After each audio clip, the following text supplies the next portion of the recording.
नमस्कार, आप देख रहे हैं न्यूज 18 बिहार झारखंड और मैं हूं आपके साथ लक्ष्मी। खबर मिल रही है बोकारो से, जहां चंदन कियारी के सुतरीबेड़ा गांव के लोगों ने एक पिकअप वैन को पकड़कर पुलिस के हवाले कर दिया है। आरोप है कि पिकअप वैन पर प्रतिबंधित मांस लगा हुआ था और पुलिस ने गाड़ी के ड्राइवर को हिरासत में ले लिया है।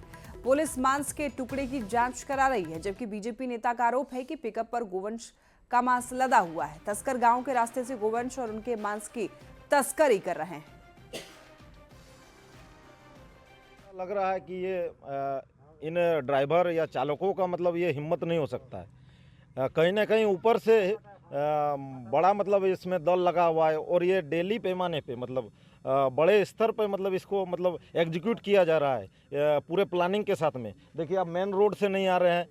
वेटरनरी डॉक्टर देखने के बाद बताएं किस जानवर की मांस है, ये उसके बाद ही पता चलेगा। खबर गुमला से, जहां पर अपराधियों ने एक युवक की धारदार हथियार से वार कर हत्या कर दी है। भरनों को कुसुमबाहा गांव में सड़क किनारे युवक का शव मिला। परिवार वालों ने बताया कि सोनू उरांव बीती रात अपनी मां को घर छोड़कर बाहर निकला था। सुबह गांव में सड़क किनारे उसका शव मिला। सोनू की हत्या किसने और क्यों की, इसका अभी तक पता नहीं चल पाया है। हालांकि गांव के मुखिया का कहना है कि हाल के दिनों में उनके पंचायत में अपराध की घटनाएं बढ़ी है।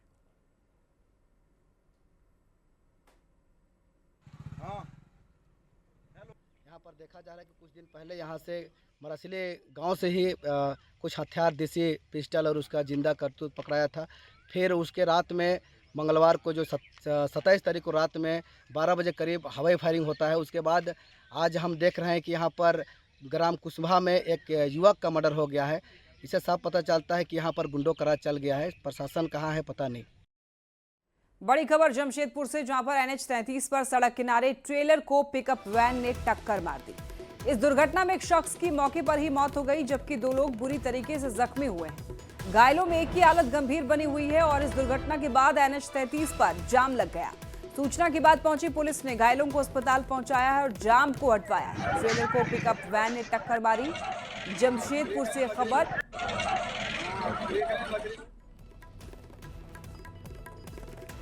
बड़ी खबर रांची से, गांव वालों ने बेड़ो थाना में तोड़फोड़ की है। थाने परिसर में जाकर के रखे हुए सामान को भी तोड़ दिया है। पुलिस कर्मियों के साथ धक्का मुक्की की गई है।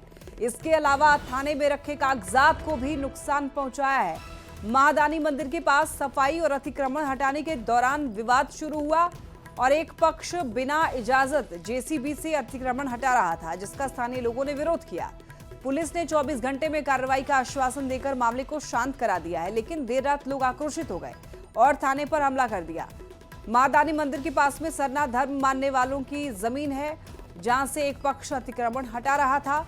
गांव वाले इसका विरोध कर रहे हैं। चाईबासा से बड़ी खबर, आपसी विवाद में पति ने पत्नी की हत्या कर दी। खाना बनाने के विवाद में पत्नी की हत्या, पति पर पीट कर हत्या का आरोप लगा है।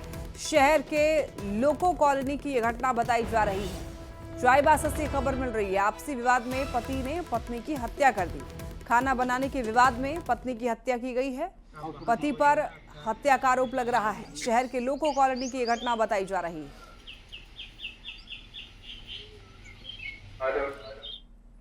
खबर गिरिडीह से, जहां पर जमुआ के कोरोडी गांव में जमीन विवाद में एक शख्स की कुदार से मारकर हत्या की गई है। देवदास पर हमला किया गया, जिसमें उनकी मौत हो गई है। पुलिस ने मामला दर्ज कर लिया है। अभी तक इस मामले में किसी की गिरफ्तारी नहीं हुई है। कार्तिक दास की पहचान इलाके में समाज सेवी के रूप में थी। और ये जमीनी विवाद है। अभी आ रहे थे मेरे पिताजी उधर टहल करके मैदान तरफ से, तो अचानक जो देवनंदन दास है वो पीछे से आके वार कर दिया मेरे पिताजी को माथा में कुदार से। वो फट गया, मर गया। और ये हॉस्पिटल अभी जब एम्बुलेंस को हम लोग जब फोन किए तो एम्बुलेंस यहाँ पे जमुआ जो पेट्रोल पंप है यहाँ पे हम लोग को मिला, यहाँ पे शिफ्ट किया, यहाँ से हम लोग लाए। अब बात गुमला की। 1 घंटे की बारिश ने शहर में जल निकासी की पोल खोल दी है। DSP रोड पर पानी भर गया है। लोग सड़क पर भरे पानी में आना जाना कर रहे हैं। बताया जा रहा है कि इस सड़क को बनाने में करोड़ों रुपए खर्च किए गए हैं, लेकिन 1 घंटे की बारिश ने पूरी पोल खोल दी। संवाददाता रुपेश कुमार प्रधान की इस रिपोर्ट को आप देखिए। इस वक्त मौजूद हैं गुमला के रिहायशी इलाका DSP रोड में, और आपको बता दें बीते 1 घंटा से करीब से बारिश हो रही है। और बारिश के बाद आपको बता दें इस DSP रोड का जो आपको नज़ारा हम दिखाएंगे। यहाँ पे देख सकते हैं जो जल जमाव की स्थिति हो गई है। जल जमाव की बात करें तो यह पूरा तालाब में यह जो मुख्य सड़क है डीएसपी रोड का वो तब्दील हुआ नज़र आ रहा है। और लोग जो है देख सकते हैं बाइक और अन्य गाड़ी से यहाँ पे जो सफ़र कर रहे हैं उनको काफ़ी कठिनाइयों का सामना करना पड़ रहा है। एक महिला आपको तस्वीरों के माध्यम से दिखाई दे रही है। क्या है प्रशासन व नगर परिषद के द्वारा यहाँ पे मुख्य स्कूल भी है, सरस्वती शिशु मंदिर। यहाँ भी सैकड़ों की संख्या में बच्चे जो है रोज़ आते जाते हैं और बारिश के दिनों में उनको काफ़ी कठिनाइयों का सामना करना पड़ता है। लेकिन जो प्रशासन व नगर परिषद के लोग हैं वो इस ओर ध्यान नहीं दे रहे हैं। हालांकि जो लोग हैं उनके द्वारा भी कहा गया है कि जल्द से जल्द इसमें पहल करने की आवश्यकता है और इसको बनाने की आवश्यकता है। अब देखने वाली बात होगी कि कब जो जिला प्रशासन की नींद टूटती है और इस स्थान पर आकर के जो यह जल जमाव की स्थिति है, जो तालाब बन गया है, उसको कब जिला प्रशासन बनवाती है और लोगों को आवागमन सुचारू रूप से होगा। रुपेश कुमार भगत ने जटिन गुमला। खबर बोकारो से, जहां पर बंदोबस्त कार्यालय में कर्मचारियों की घोर कमी है, जिसके कारण लोगों का काम समय पर नहीं हो पा रहा है। लोगों की ये शिकायत है कि महीनों कार्यालय का चक्कर लगाने के बाद भी उनका काम नहीं हो रहा है। सहायक बंदोबस्त पदाधिकारी दिसंबर में रिटायर हुए थे, तब से उनका पद खाली पड़ा हुआ है। जमीन से जुड़े हुए मामले को निपटाने के लिए यहाँ पर अधिकारियों के 6 पद हैं, लेकिन 4 अधिकारी ही यहाँ पर काम कर रहे हैं। हम लोग आ रहे हैं, आकर के सिर्फ हाजिरी दे रहे हैं और हाजिरी दे के सिर्फ जा कर के घूम रहे हैं।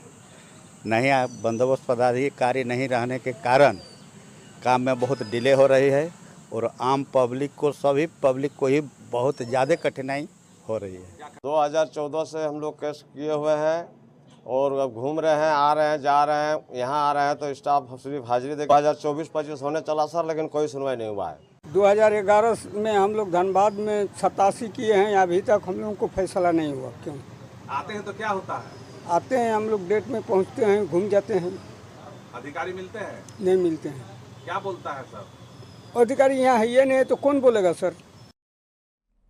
खबर रांची के रिम्स से, जहां पर डायरेक्टर ने डॉक्टरों पर आदेश की अनदेखी के आरोप लगाए हैं। उन्होंने कहा कि कुछ डॉक्टर अस्पताल के नियमों को नहीं मानते हैं, जिसके कारण परेशानी होती है। साथ ही उन्होंने चिताया कि अगर कोई डॉक्टर अस्पताल के नियमों को नहीं मानेगा तो उसके वेतन से जुर्माना वसूला जाएगा। आई कार्ड लगा के नहीं चलेंगे, उनकी हम स्टेपमेंट रोकेंगे, क्योंकि किसी न किसी लेवल पे सबको डिसिप्लिन तो होना पड़ेगा। बिना डिसिप्लिन जब बड़े बड़े अधिकारी लगा रहे हैं, फैकल्टी लगा रहे हैं, मैं आई कार्ड लगा के कई बार राउंड लेता हूं, तो सबको लगाना चाहिए। तो इसलिए थोड़ा सा डिसिप्लिन की आवश्यकता है। पूर्व मुख्यमंत्री चंपाई सोरेन हेमंत सरकार पर जमकर बरसे। शराब घोटाला और अधिकारियों के तबादले पर चंपाई सोरेन ने सवाल उठाए हैं। न्यूज 18 से खास बातचीत में उन्होंने कहा कि शराब घोटाले जांच सीबीआई से कराई जाए। साथ ही चंपाई सोरेन ने घुसपैठ को देश का सबसे बड़ा मुद्दा बताया है और कहा है कि झारखंड में बड़े पैमाने पर आदिवासियों का धर्मांतरण हो रहा है। की राजनीति में इन दिनों शराब घोटाले की बड़ी चर्चा हो रही है और हमारे साथ बातचीत के लिए सीधे पूर्व मुख्यमंत्री चंपाई सोरेन है। हम उनसे जानेंगे। दादा, शराब घोटाले की बड़ी चर्चा हो रही है, कई नाम सामने आ रहे हैं। जो झारखंड प्रदेश का जो ऐसी स्थिति है वर्तमान, ऐसा परिस्थिति में शराब दुकान को प्राथमिकता नहीं देना चाहिए था राज्य सरकार को। और अच्छा जनादेश मिला है, अच्छा जनादेश मिलने के बाद इस तरह का काम नहीं करना चाहिए जो यहाँ का आदिवासी, यहाँ का मूलवासी, उसका सामाजिक व्यवस्था ही बिगड़ जाएगा। एक नशा ऐसा चीज़ है, कभी भी कोई समाज को आगे बढ़ने नहीं दिया, ना कभी भी युवा लोग को आगे बढ़ने नहीं दिया। ये बहुत बड़ा बाधक है। धर्म परिवर्तन से प्रभावित हो चुका है। पहले तो वो चीज़ को रुकना होगा।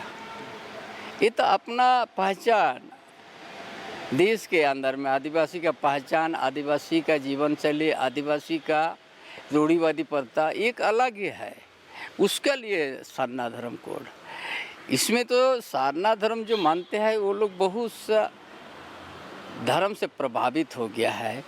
सबसे ज़्यादा तो मिशन से प्रभावित कर दिया है। ये बहुत बड़ा मुद्दा बन जाएगा। और इस चंपाईदा लगातार मुखर हो रहे हैं, बता रहे हैं कि वास्तव में आदिवासियों की जब धर्म संस्कृति ही नहीं बचेगी, लगातार धर्मांतरण हो रहा है, तो फिर सरना धर्म कोड की जो मांग है वो कहाँ जाकर ठहरती है।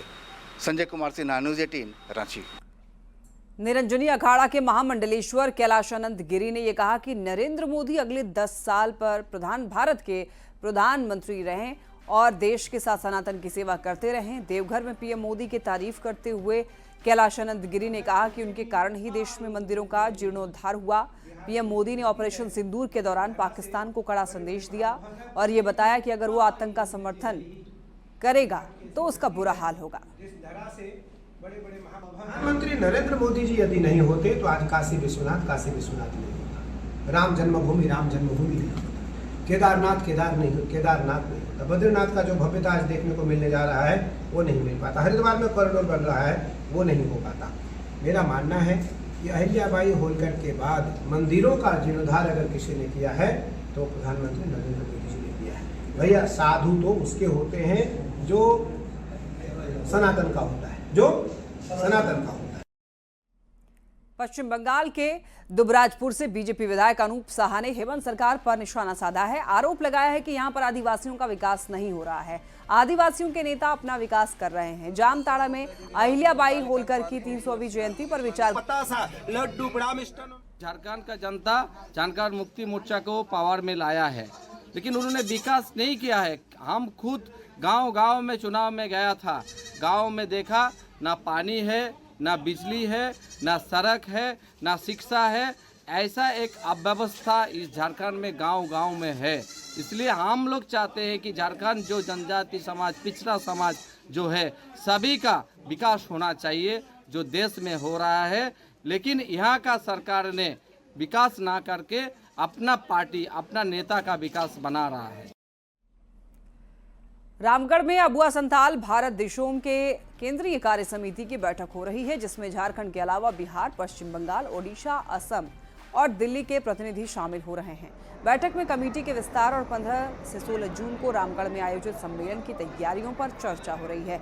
अबुआ संथाल भारत देशोम संथाल समाज में शिक्षा को बढ़ावा, संथाली भाषा के विस्तार और संथाली संस्कृति को बचाए रखने को लेकर काम करता है। दावा है कि 15 से 16 जून के कार्यक्रम में 22 राज्य के 50,000 प्रतिनिधि शामिल होंगे। उनका केंद्र कमेटी का विस्तार के लिए विभिन्न राज्यों से असम, बिहार, बंगाल और दिल्ली, यूपी अनेक राज्यों से यहाँ पर उपस्थित हुए में हम लोग 40-50 हजार के संथाल आदिवासी हम लोग उपस्थित होकर के उसको लेकर के तैयारी में हम लोग जुटे हुए हैं। स्वास्थ्य मंत्री इरफान अंसारी को जामताड़ा में गुस्सा आ गया। बिजली विभाग के अधिकारियों को जमकर खरी खोटी सुनाई। उनके विधानसभा क्षेत्र के लोगों ने बिजली कटौती की शिकायत की थी, जिसके बाद इरफान अंसारी ने बिजली विभाग के अधिकारियों को बुलाया और उन्हें जमकर फटकार लगाई। जामताड़ा में बार-बार बिजली कट रही है, जिससे वहां के लोग परेशान हैं और परेशान लोगों ने स्थानीय विधायक और स्वास्थ्य मंत्री इरफान अंसारी से इसकी शिकायत की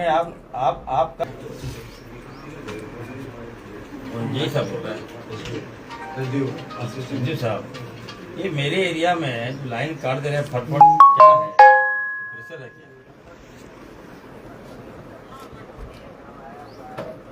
नहीं आप कब आए जो है? फरवरी में आए हैं। आपको नॉर्म्स नहीं मालूम है, नियम नहीं मालूम जामताड़ा का?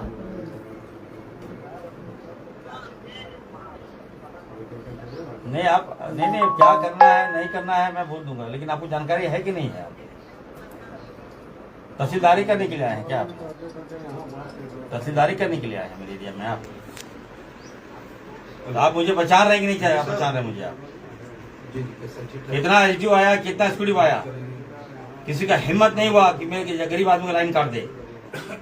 अमीर का काटे जाके आप लाइन, इसका क्या हुआ हमारे पास, हम देंगे आपको पैसा, आइए आप। मन बढ़ गया है। रांची में बनने वाले रिम्स 2 के निर्माण से पहले ही बवाल शुरू हो गया है। आरोप यह है कि 230 एकड़ में बनने वाले रिम्स 2 के लिए कृषि योग्य भूमि का अधिग्रहण किया गया है और इसके विरोध में उतरे लोगों को बीजेपी का साथ मिला है और फैसले को वापस नहीं लेने पर आंदोलन की चेतावनी भी दी गई है। यहां पर कांके थाना के नगड़ी मौजा में जमीन चिन्हित की गई है और उसकी बैरिकेडिंग भी कर दी गई है। इसके खिलाफ बाबूलाल मरांडी ने बिगुल फूंक दिया है। बाबूलाल मरांडी ने आरोप लगाया कि सरकार उपजाऊ और कृषि योग्य भूमि छीनने में जुटी है। बाबूलाल मरांडी के विरोध पर सत्ता पक्ष ने सवाल उठाए और ये कहा कि विपक्ष विकास विरोधी है और इसीलिए वो इस तरह की राजनीति कर रहा है। दुर्भाग्य है, जो खेती की जमीन है, जो एक नंबर जमीन है, चारों तरफ देख सकते हैं आप इसमें से। अब इस जमीन पर सरकार क्या बनाना चाह रही है? रिम्स 2 बनाना चाहती है। भाई कोई भी कंस्ट्रक्शन के लिए आप बंजर भूमि खोजिए ना, इसमें रोड निकालिए 5 किलोमीटर 10 किलोमीटर के रेडियस में, चारों तरफ आपको मिल जाएगा रांची में। देखो, हम विकास में कई बाधक नहीं रहे, हम तो चाहते हैं कि विकास, देखो आप प्रधानमंत्री नरेंद्र मोदी जी दुनिया के एक विकास पुरुष बन गए। लोगों को मोदी जी से सीखना चाहिए कैसे आम राय बनाना, कैसे देश को आगे बढ़ाना। किसी की जमीन दखल कर कर, किसी को बेघर कर कर, तो ये विकास नहीं ना है। भारतीय जनता पार्टी ने रिम्स 2 का विरोध करके ये साबित कर दिया है कि उनको झारखंड के स्वास्थ्य की नहीं बल्कि अपनी सियासत की चिंता है। बाबूलाल मरांडी सरीखे सभी नेता को ये चिंता है कि झारखंड अगर स्वस्थ हो गया तो उनकी राजनीति बीमार हो जाएगी। हमें यह लगता है कि भारतीय जनता पार्टी इस राज्य में सबसे बड़ा विकास का विरोधी है, और ये उसी का परिणाम है कि बाबूलाल जी जैसा व्यक्ति अब अस्पताल के निर्माण में, रिम्स पार्ट 2 के निर्माण में अब वो अड़चन पैदा कर रहे हैं। जो जमीन पे रिम्स पार्ट 2 बन रहा है, वो जमीन बहुत पहले ही सरकार ने उसको अधिग्रहण किया था। अब आपको बेहद सावधान करने वाली एक खबर बता रहे हैं। ये खबर रांची से मिल रही है। इन दिनों बिना लोगों की जानकारी के उनके नाम से लाखों के लोन लेने का खेल चल रहा है। ये मामला गोंदा में रहने वाले राकेश सिंह के साथ हुआ है। जब वो बैंक से लोन लेने गए तो ये पता चला कि उनके नाम पर बैंक ऑफ महाराष्ट्र के लालपुर ब्रांच से लोन जारी हो चुका है। इसमें उनके नाम का आधार कार्ड और पैन कार्ड जमा किया गया है। सारी जानकारी सेम टू सेम है, लेकिन तस्वीर से हेराफेर किया गया है। अब इस वजह से राकेश सिंह बैंक डिफॉल्टर की श्रेणी में आ गए हैं। उन्होंने लालपुर थाने में आवेदन दिया है, लेकिन अभी तक एफआईआर दर्ज नहीं हुई है। आज जाके आप ब्रांच से मिलिए, तो हम ब्रांच से जाकर मिले। वहाँ पर पता चला कि हाँ, हमारा पैन, मेरा आधार वहाँ पर है और उसमें फ्रॉड लोन कर दिया गया है 17.5 लाख रुपया का। ईमेल के द्वारा हमने कंप्लेन किया और 27 तारीख को ही मैं लालपुर थाना में भी एक आवेदन दिया। उस आवेदन में मैंने अपना सारा व्यथा लिखा और उसमें बताया कि हमारे द्वारा कोई लोन के अप्लाई नहीं किया गया, ना लोन हमारे द्वारा लिया गया है। वहाँ पर मेरा फर्जी साइन, फर्जी फोटो, फर्जी वहाँ पर मेरा और डॉक्यूमेंट्स लगा के पैन आधार यूज करके और बैंक की मिलीभगत से हमारे ऊपर लोन कर दिया गया। ब्लैक कलर का स्कॉर्पियो किसी फर्जी व्यक्ति को दे दिया गया है। जैसे जैसे टेक्नोलॉजी एडवांस हो रही है, जालसाजों के फ्रॉड करने के तरीके भी बदल रहे हैं। साइबर ठगों ने लोगों को ठगने के लिए अब नए नए तरीके खोज लिए हैं। अब लोगों के नाम पर फर्जी लोन लेकर उन्हें ठग रहे हैं। जिन अकाउंट होल्डर के नाम से लोन लिया जाता है, उन्हें इस मामले का तब पता चलता है जब उनके पास लंबे समय तक लोन की किश्त ना भरने का नोटिस पहुंचता है और पुलिस कार्रवाई शुरू कर देती है। तो कहीं आपके नाम पर भी तो कोई फर्जी लोन नहीं चल रहा है। समय रहते इस तरह आप अपने आप को बचा सकते हैं और आप ये पता भी कर सकते हैं। इसके लिए आपको क्या करना है, आपको ये बता दें, CIBIL रिपोर्ट से लोन के बारे में आप पता कर सकते हैं। सिविल स्कोर से पैन से जुड़ी हुई जानकारी मिलती है और ये पता चलता है कि आपके नाम से कितना लोन है। www.cibil.com पर आकर के बाद आपको क्या करना है, अपने मौजूद सभी लोन के बारे में जानकारी वहां से मिल जाएगी और इनमें अगर कोई ऐसा लोन शामिल है जिसके लिए आपने आवेदन नहीं किया है, तो इसका सीधा सा मतलब ये हुआ कि किसी जालसाज ने आपके नाम पर फर्जी लोन ले रखा हुआ है। तो ऐसी स्थिति में आपको क्या करना है, आपको जो करना है वो देखिए बताते हैं। क्रेडिट ब्यूरो और क्रेडिट देने वाले बैंक या फिर कंपनी, दोनों से बात कीजिए। आप दोनों को ये बताना होगा कि आपने लोन नहीं लिया है। पुलिस में तुरंत इसकी जानकारी दें, आप शिकायत दर्ज करवाएं, कंप्लेंट फाइल कराएं। आपको ये भी बता दें कि पैन कार्ड की डिटेल्स लीक होने का फायदा उठाकर स्कैमर्स क्या करते हैं, आपके नाम पर फर्जी लोन ले लेते हैं और इसीलिए पैन कार्ड का इस्तेमाल काफ़ी सावधानी से करें और इसे गलत हाथों में न पड़ने दें। पैन कार्ड की डिटेल्स किसी और से शेयर बिल्कुल भी नहीं करना है। पैन कार्ड का इस्तेमाल बहुत ही सावधानी से करिए। बैंक से जुड़ी हुई जानकारी भी आपको गोपनीय रखनी है। बैंक से जुड़ी हुई जानकारी आपको किसी से भी साझा नहीं करना है और अगर आप ये सारी सावधानी अगर आप बरतते हैं तो फिर आप ऐसे जालसाजों से बच जाएंगे। और इसी के साथ इस बुलेटिन में इतना ही। तमाम खबरों के लिए आप देखते रहिए न्यूज़ 18।